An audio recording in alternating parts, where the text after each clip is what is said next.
All right.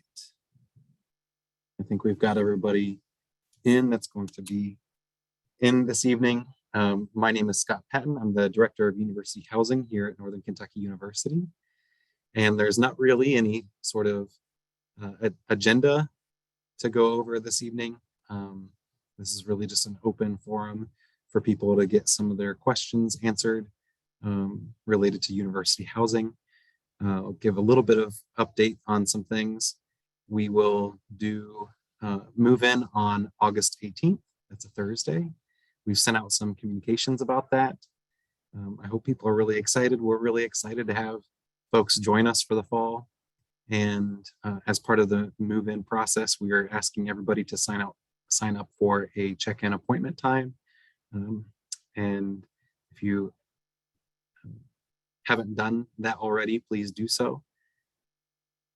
And I'll sort of just open it up. So what questions do people have?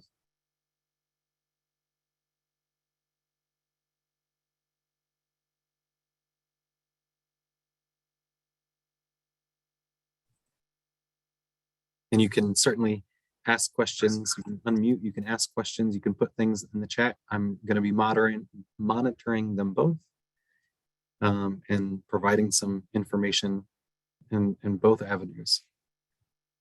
Hello, I am Maddie Chapman.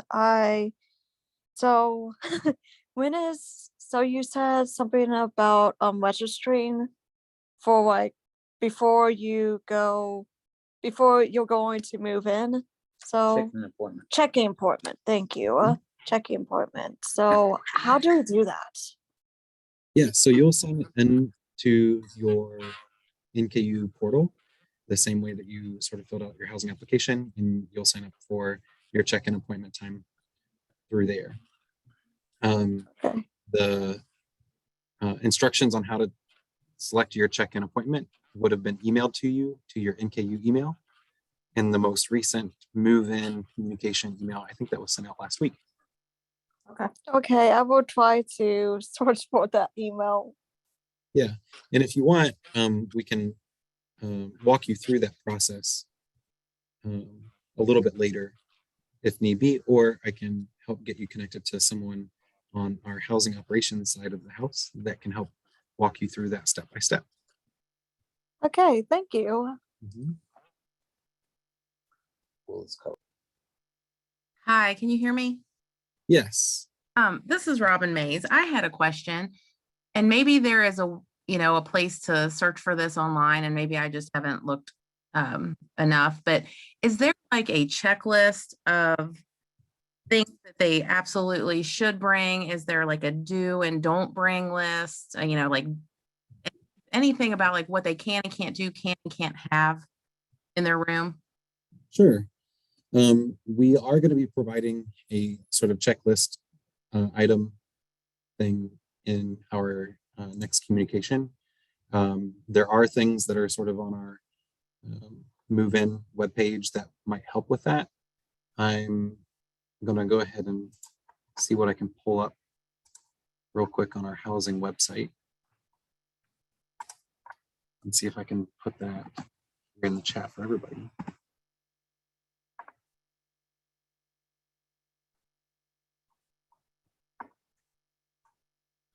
Some things that I would recommend from a potentially do not bring sort of aspect is anything that has an open heating element to it is prohibited. So those things include like toasters or toaster ovens, anything that has like a red coil that gets hot and has an open exposed heating element, anything that produces a flame, those things would be prohibited. But as long as it has an enclosed heating element, sort of like a electric skillet or a George Foreman grill, and as long as it is UL approved, which is Underwriter Laboratories, it'll usually have a silver tag on its cord. Anything that is Underwriter Laboratories / UL approved would be fine to bring. Okay, so they can actually have an electric skillet in their room? Mm-hmm. Okay, what about an air fryer? Air fryers, there's different kinds and different types, as long as it is one that is UL approved. And as Okay. long as it doesn't have an open heating element, you should be fine. Okay, thank you. Mhm.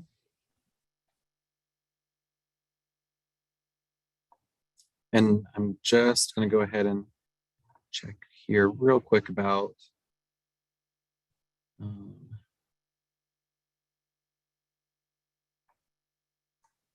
a checklist of things.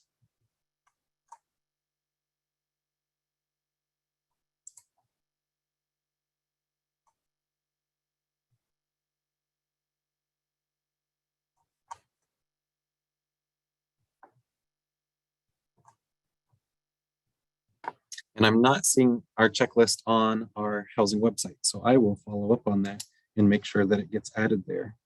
And we'll include that checklist of things in our next communication to incoming students.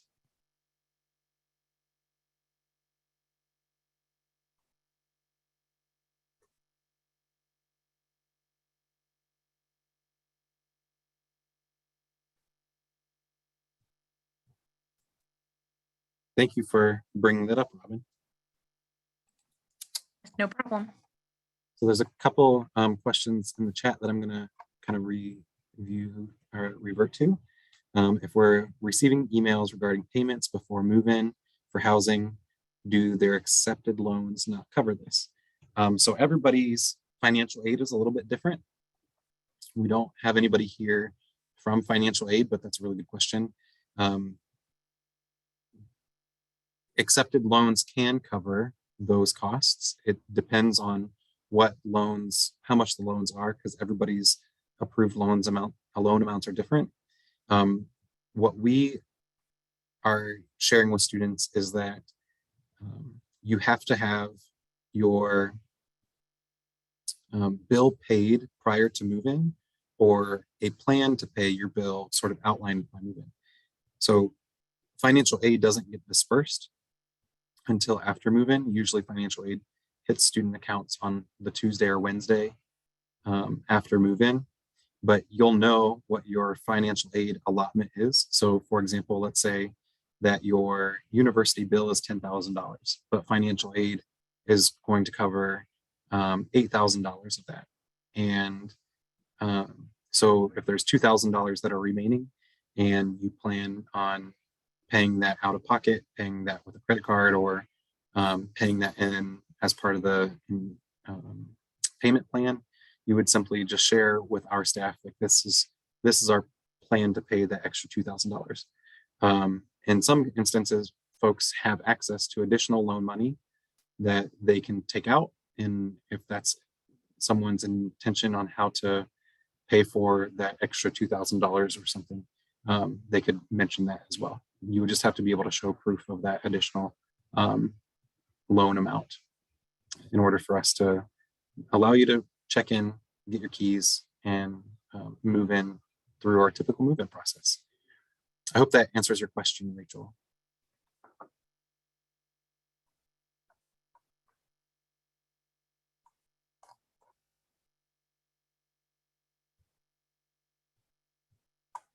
I'm going to go on down. There's another question here about folks who might not be available to check in on the 18th. That's fine. You can check in anytime after the 18th. There's nothing wrong with being a late arrival to move in. We have our front desks are staffed 24 hours a day, 7 days a week. I would recommend that you don't move in at 2 o'clock in the morning, because you would probably give your roommate quite a fright. So we do ask that, just you move in at times that are sort of reasonable hours. Or if your roommate knows that you're arriving late, that you just communicate with them effectively. But in theory, you could check in at any time after the 18th, at any day that is most convenient for you. You just won't be able to participate in any of the sort of move-in help and support that we would be offering during the official move-in day and times.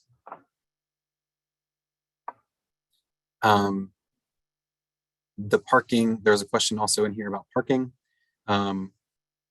parking permits are available through Parking Services, and Parking Services is open Monday through Friday, I think 8:15 to 4:30, and you can coordinate getting a parking pass through Parking Services anytime that they're open. I think that you can also email them and navigate the process of securing a parking pass at that time as well. The next question that I see is, for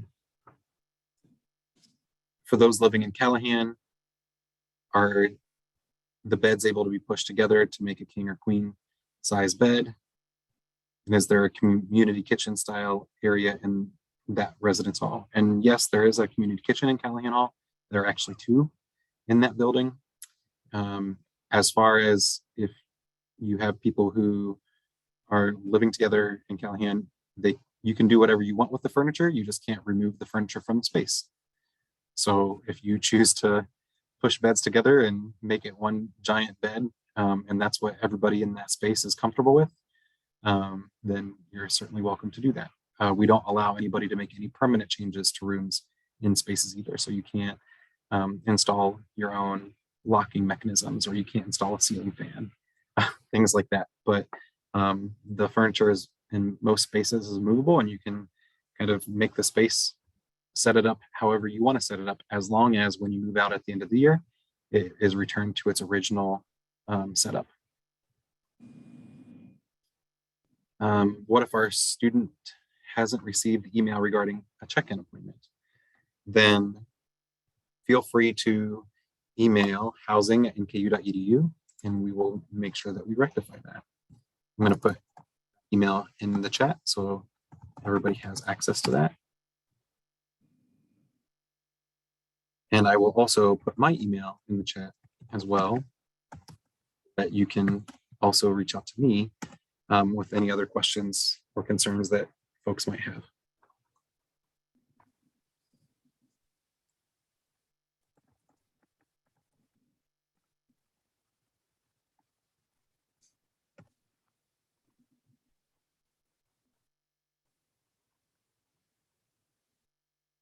And for Tracy, one of the other things that we're adding right now to the website too is an archive of all of the communications that we've been sending out to students over the course of the summer. Some students didn't sign up for housing until later in July, and so they might have missed out on some communications that we sent out in early June or in May. And so we're updating our website to have those archived communications all in one centralized location for everybody to access and see at their convenience. Where do we park after dropping off a student? So move-in day will be a very organized and structured day. You'll be kind of in line in your car up until the point where you unload, and then we will help unload your vehicle, and hopefully in 15 minutes is our goal, and have everything taken to student rooms. And then we'll move vehicles to long-term parking. Long-term parking for each community is in a different location, so it sort of depends on each building. Long-term parking for Callahan Hall is in, there's a really giant, large parking lot just next to Callahan Hall, so that'll be long-term parking there. And the new residence hall, so there will be an unloading zone right in front of the new residence hall, but the new residence hall is surrounded by another parking lot, which will be long-term parking.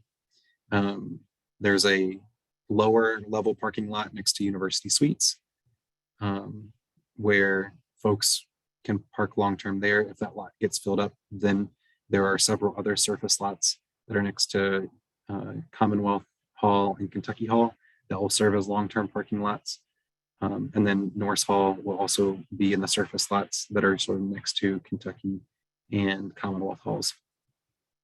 And all of those are within a really brief walking distance from the building. Most of the parking lots that we have as long-term lots are in most cases right next to the community where people are moving in. what kind of flooring is in Callahan Hall, laminate or carpet in the actual rooms. Callahan is a building that was built in the 1960s. And so it has in that building the old school sort of gymnasium or like elementary school industrial side, like industrial tile from the 1960s. So I would recommend for folks that are going to be in Callahan Hall, if you, the rooms will have clean floors, they'll be polished, they'll be waxed, they'll look as nice as we can make them. But rugs and carpets might be a good investment if you're living in Callahan Hall.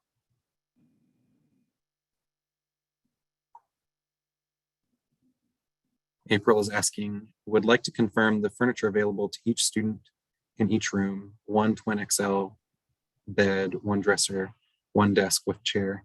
Yes, minimally that will be true.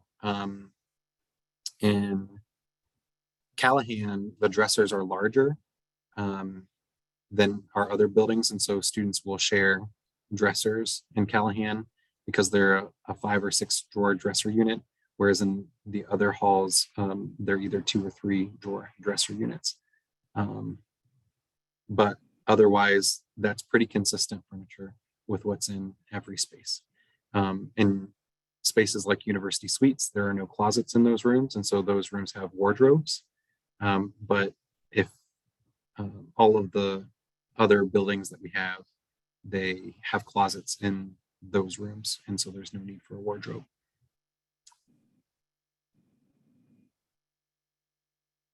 Who do we need to talk to in regards to fees for moving dorms? That was never supposed to happen. Rachel, if you can send me a private message, I can probably, I think I need a little bit more information on that to be able to answer that question the most effectively.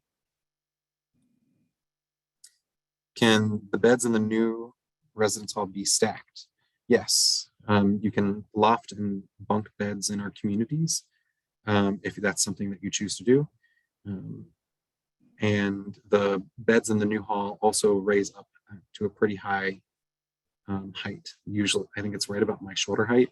I'm about 5'7", and so they can go pretty high. There's a lot of space saving opportunities with the furniture that we have in our halls.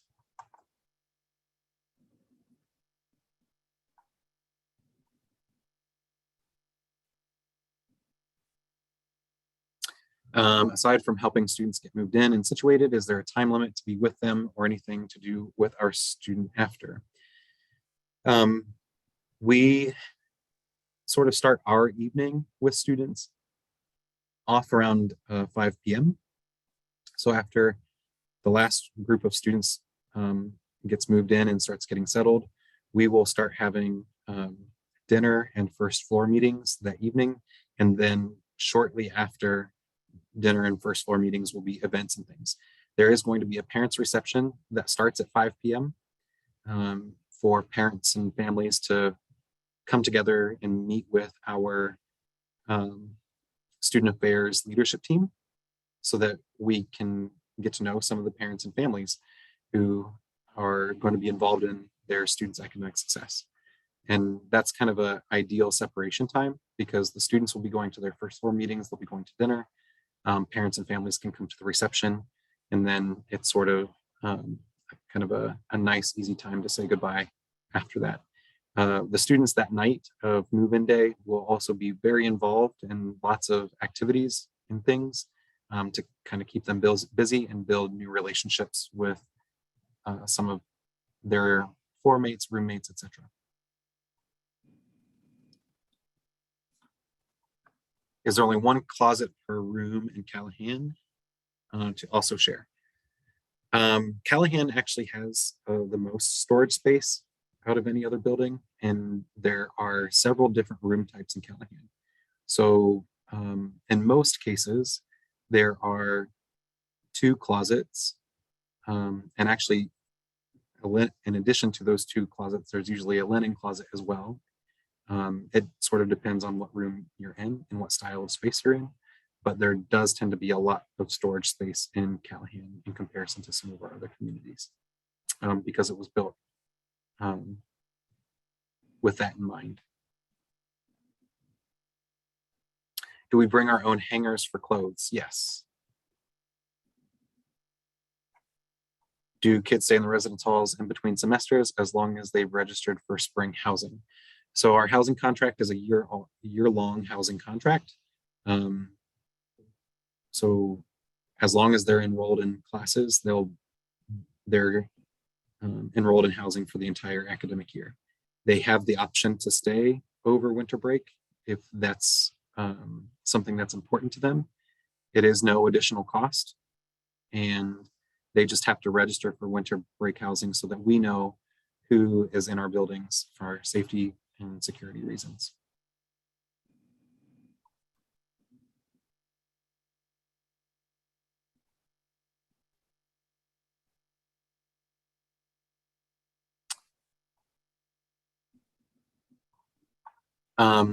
The bed sizes are twin extra long.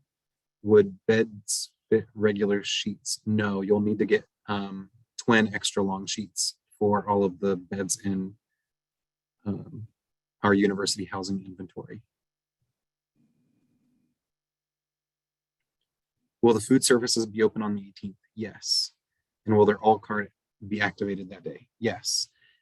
We will also on the 18th be having a sort of barbecue style lunch available for all parents and families that day at no cost to anyone else. So we'll be having some pulled barbecue pork, pulled barbecue chicken as an option with some vegetarian options for those who have dietary restrictions, vegan options, of course. And those will be here on the main campus, right next to our Science Innovation Center on the lawn. So that'll be an option for people if they choose to, but I also recognize that there's sometimes parents and families want to take their children out to eat, and you're welcome to do that as well.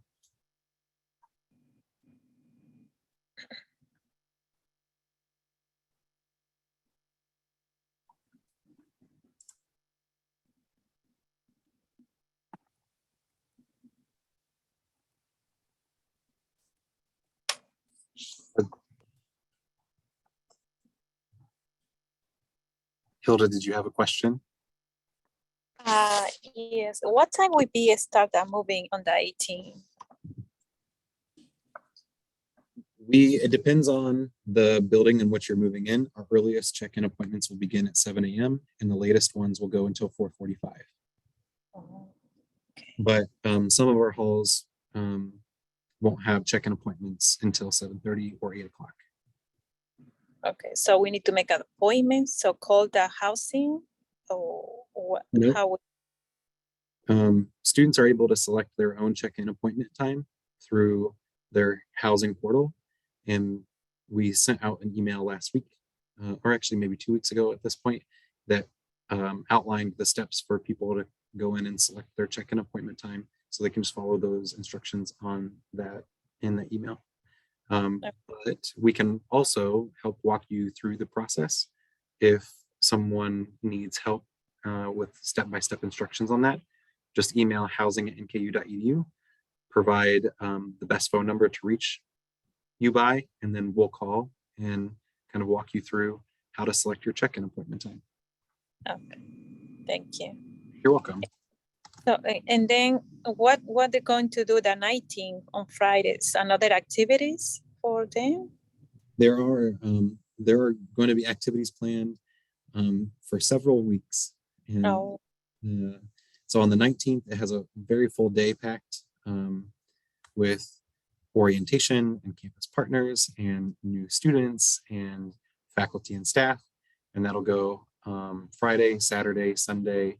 The first day of classes is Monday, but we have lots of events planned the first week to make sure that students have opportunities to meet one another, build new connections, make new friends, feel acclimated to the institution.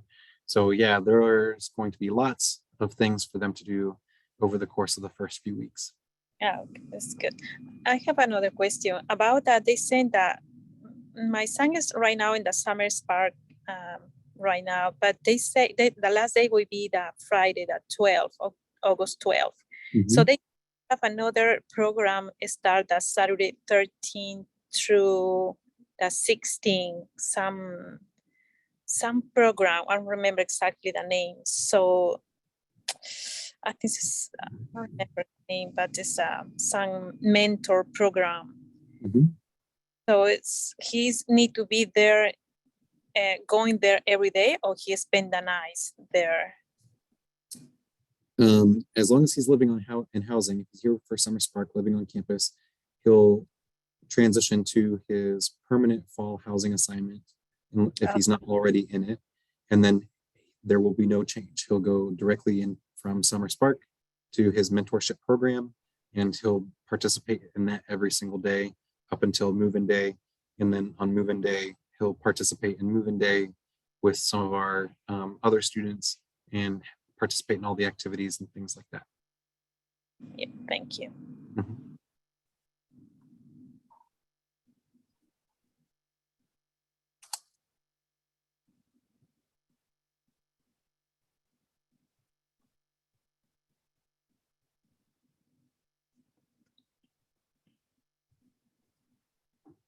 Okay.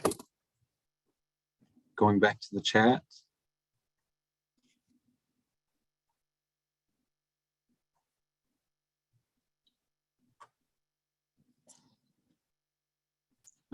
Is there a specific place to check in on move-in day? Yes. So all of our students will be moving in through the same pathway on move-in day.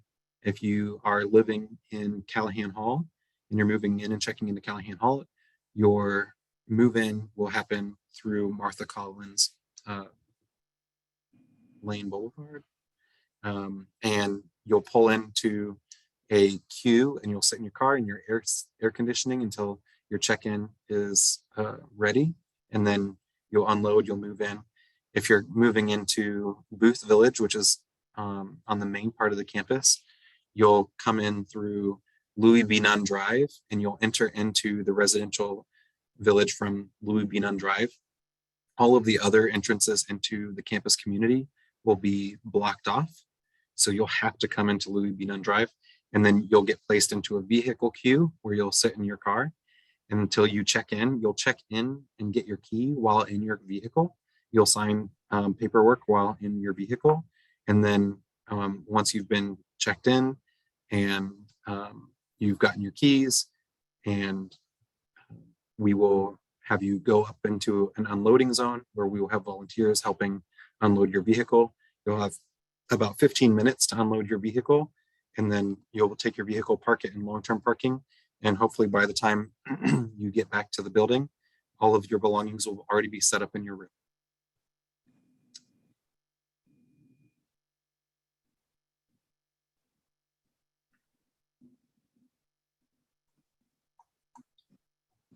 Do the dorm rooms lock? Yes, all of them do.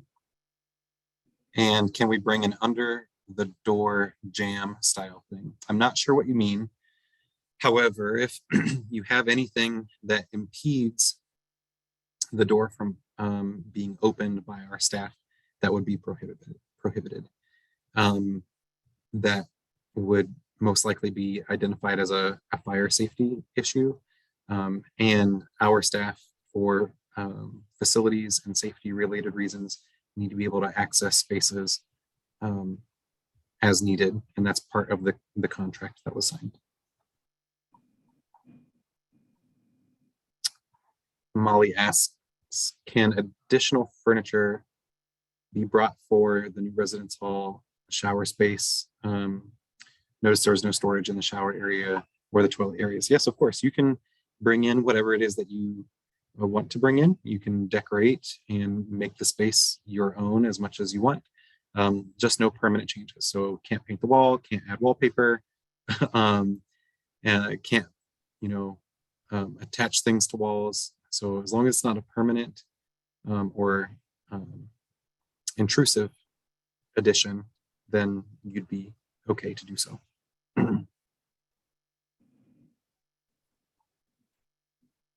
Brent asks, can we talk about other housing like Commonwealth, same information given for Callahan applied to Commonwealth sheets, twin extra long sheets. Yes.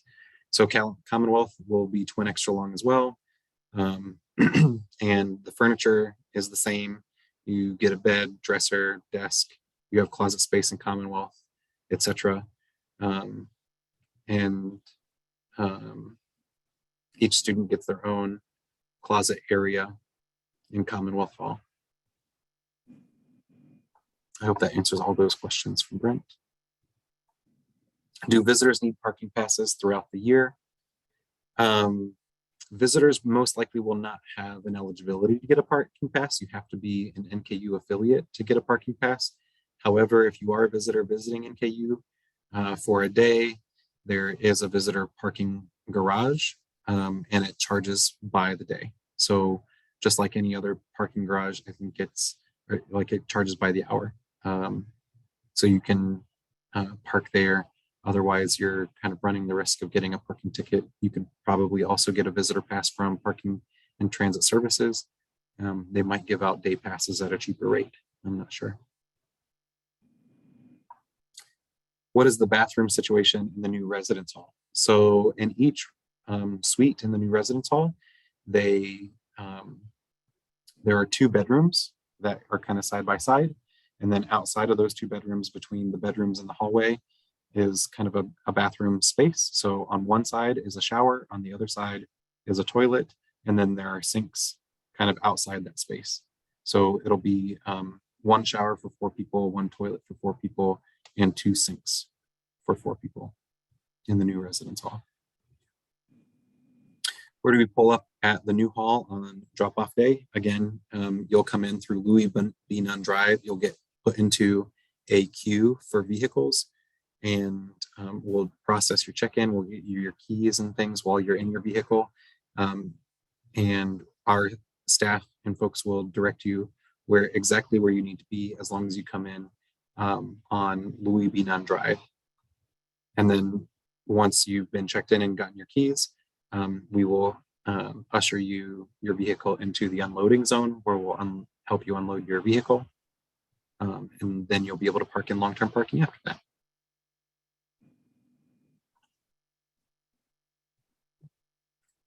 Also, do the rooms have landline phones? No, none of our buildings have landline phones. We did away with landline phones, I think, back in 2009. Has anyone ever put all 4 beds in one room in the new residence hall, stacking 2 and 2 to create a living room type of situation in the other bedroom? I just got this question yesterday at our orientation. People have done that. It has created some issues. So students can certainly do that if they wanted to do that. What happens though is oftentimes we end up seeing damages that are in one room that are different than the other. And the students who are assigned to that space get charged those damages at the end of the academic year. So when the students did that and they made that decision, there were some situations where students said, you know what, actually, I didn't cause that damage, so I'm not paying for it. And the other students were like, actually, you did cause the damage. And there's like, you have no proof. And so at the end of the day, the students who lived in that space got assigned those damages, even though it might not have been their fault. So I don't recommend it, but you're certainly welcome to do that if that suits you. So I'm going to pause on the chat and shift over to the webinar portion and give people an opportunity. If they have questions they wanted to ask, you're welcome to unmute, ask those questions, or if there's something that I didn't answer clearly enough out of the responses that I've provided so far, feel free to ask for clarification.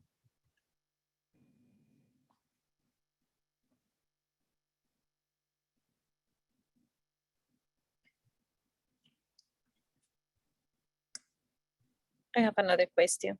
Mm-hmm. So you say this is like a contract. So they start this fall 22. This will be until fall 23. No, it's an academic year. So it goes from August until May. And then students, if they need housing or want housing over the summer, they'll be able to apply for summer housing. For summer housing, Mhm. okay. So can be the same one or can be different, Mhm. okay. But for this, for 1 year, you say is the already so when it's finished, in November for the spring, he need to apply again for the same housing? Or no, it's automatically he's still there in the same? And for fall and spring, he'll be in the same space, Same. unless he does a room change. Oh. And then his housing contract that he signed for fall ends in May. So he won't have to change rooms. He won't have to go anywhere. He won't have to do anything from August until May. And then at the end of the academic year in May, he can apply for summer housing if he chooses to, or if he plans to go home for the summer, or maybe study abroad for the summer. Summer is not part of our housing contract. It is a separate application and separate contract. Okay, so he need to communicate before and then May if he going to continue, or maybe he's going to living out the campus, right? Okay. Yeah. Yep. And our summer housing applications, our goal is for those to open on March 1st. So Okay. between March 1st and I think like the end of the first week of May, he has some time to apply or make a decision on what he plans to do for his summer housing. Yeah, thank you.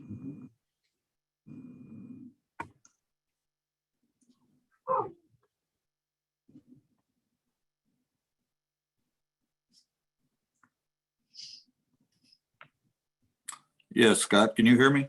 Yep. Yeah, this is Brent. Was there a separate path approach for Commonwealth other than the drives you mentioned for Callahan and Village? Nope, Commonwealth is in our Booth Village, which is here on main campus. So Commonwealth will be coming in through Louis B. Nunn Drive. All right, thank you. You're welcome. And for April, I'm glad to hear it. I've been at NKU. I just celebrated my 1-year anniversary here. I started last year, July 19th, and our housing team has done a lot of things to help improve the experience for students. So I'm glad to hear that you think it sounds better than what it used to be. I think it is better than what I've experienced last year. And I think we're constantly focusing on improvement. I'd love to hear what your feedback is at the parent reception. Hopefully we get to meet there. Molly, if we schedule arrive before our scheduled time, or if we should arrive before our scheduled time, can we get in the vehicle queue for check-in early? In theory, the answer is yes. However, that's not what we would prefer. It would cause some backups and it would cause some issues. So we really want folks to enter into the queue when their check-in appointment time is. And it depends on what the flow of traffic looks like for that day, where we very well could ask you to kind of pull your vehicle over and leave the queue and come back at your scheduled check-in appointment. It's really important for us for the flow of our process to make sure that we have everybody sort of coming in at or around the time that they scheduled their check-in appointment. So if your scheduled a check-in appointment time was 1:30 in the afternoon and you showed up at 1:15, that's not going to be a big deal. But if your check-in appointment time is 1:30 and you showed up at 8:15 that morning, that can cause us some problems and throw off our schedule for the rest of the day. So we simply just ask that you get there as close to your check-in appointment time as possible.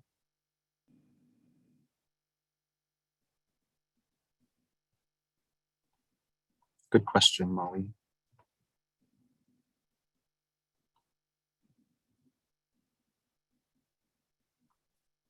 Any other questions or things that I can provide some clarity on?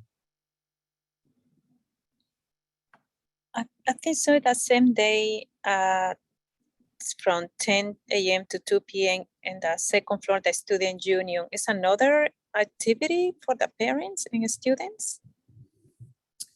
I wrote it down here in the 18.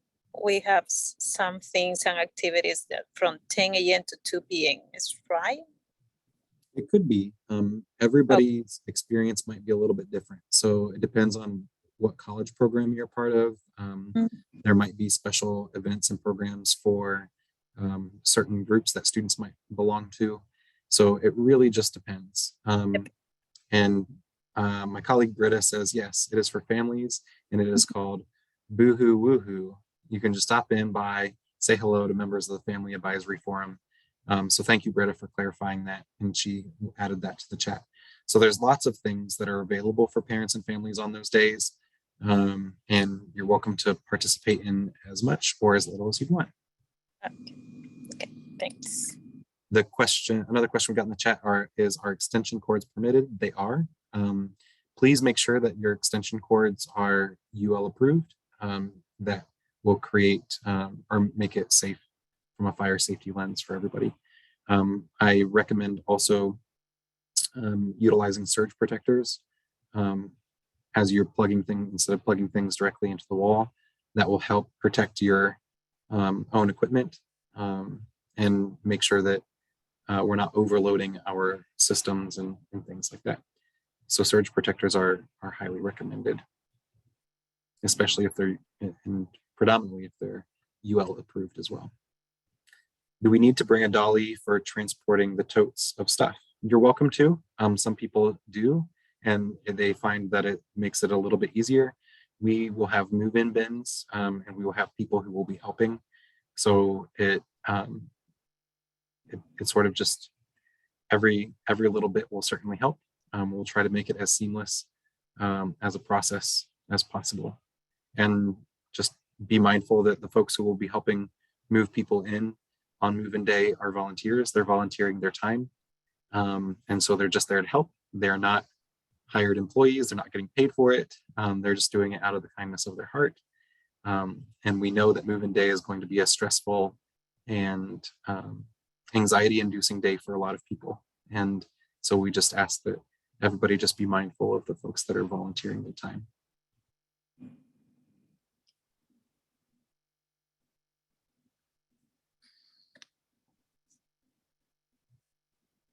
All right. Anything else?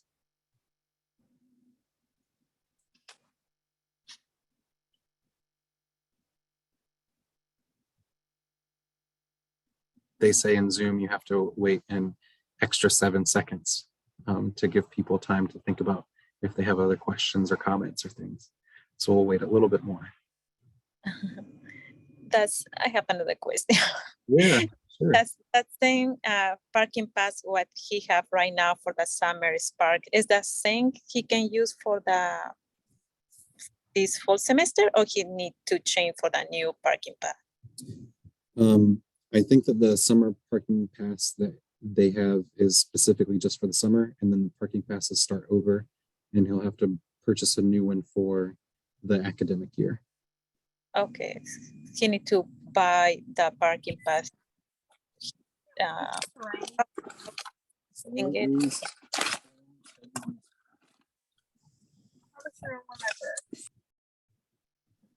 Yeah, I think he'll have to buy the parking pass for the academic year, but he can check with parking services.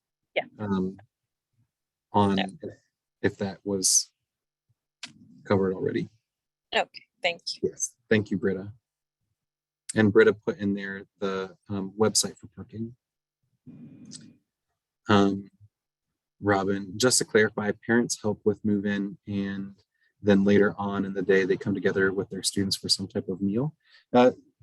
They can, they cannot. So it's sort of challenge by choice. We are providing lunch for families and parents and students on that day, and they're welcome to participate in the meal. Parents and families I would hope would help students move in and get settled and things like that, but you all can spend as much time together as a family as you want, and you can go your separate ways at any time. We just provide several opportunities for parents to have some part of the move-in experience on that day as well.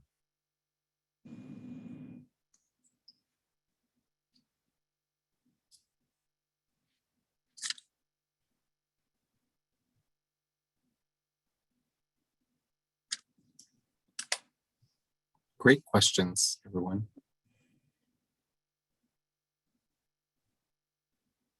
Anything else?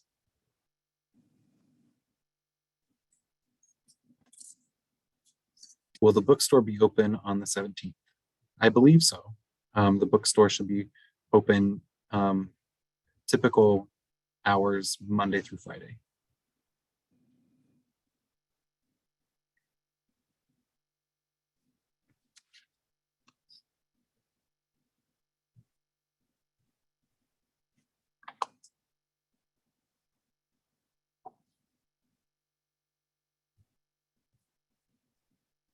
All right. Well, if there's nothing else, then we'll kind of sign off and thank you all for coming. I'm really glad that this was helpful. If there's anything else that you need, please don't hesitate to reach out to housing@nku.edu. Our team is here to help. We're really excited to have our students come back and be with us for the fall. And we are certainly looking forward to it.